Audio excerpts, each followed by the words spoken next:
कौन सी संस्कृति पढ़ा रहे बंधु? ये आप इस देश के नागरिक हैं तो आप देखिए कि सारा कट्टरवाद, सारे आतंकवादी मदरसों में पले और बड़े हैं। जम्मू कश्मीर को आतंकवादियों की फैक्ट्री बना के रख दिया। अंग्रेजों की गुलामी से छुटकारा पाकर भारत को जो आजादी मिली है और जो संविधान बना है, उसमें इन मदरसों से पढ़े हुए उलमाए किराम के खून, जान, सर शामिल है।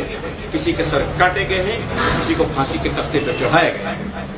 रही बात मदरसों में आतंकवाद, तो मेरी बहन मंत्री महोदया, मैं आपको बताना चाहूंगा कि मदरसों में आतंकवाद तैयार नहीं होते, मदरसों से भारत के राष्ट्रपति तैयार होते हैं। आपको इतिहास मालूम नहीं, इसके लिए मुझे अफसोस, मालूम होना चाहिए था आपको। इस देश के सबसे पहले आजाद भारत के प्रथम राष्ट्रपति डॉक्टर राजेंद्र प्रसाद जी, जरा इतिहास देख लीजिएगा, वो बिहार के छपरा जिले के मदरसे के विद्यार्थी थे।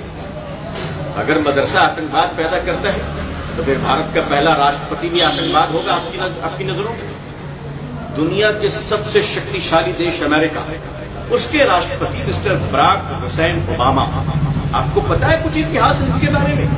इनकी मां उनको इंडोनेशिया लेकर गई थी और ओबामा भी 4 साल तक जकार्ता के मदरसे में पढ़े।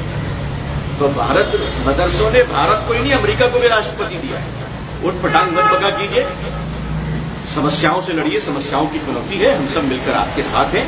देश विकास करे, बेरोजगारी बहुत बढ़ गई है, पढ़ लिख कर जो नौजवान स्कूल, कॉलेज और यूनिवर्सिटियों से आ रहे हैं वो बेरोजगार हो रहे हैं, उनके बारे में सोचिए। या तो वो आपके या हमारे, और हम सब एक दूसरे के लिए, हम सब एक दूसरे के लिए। देश हमारा है, हमें इस देश को कैसे आगे बढ़ाना है।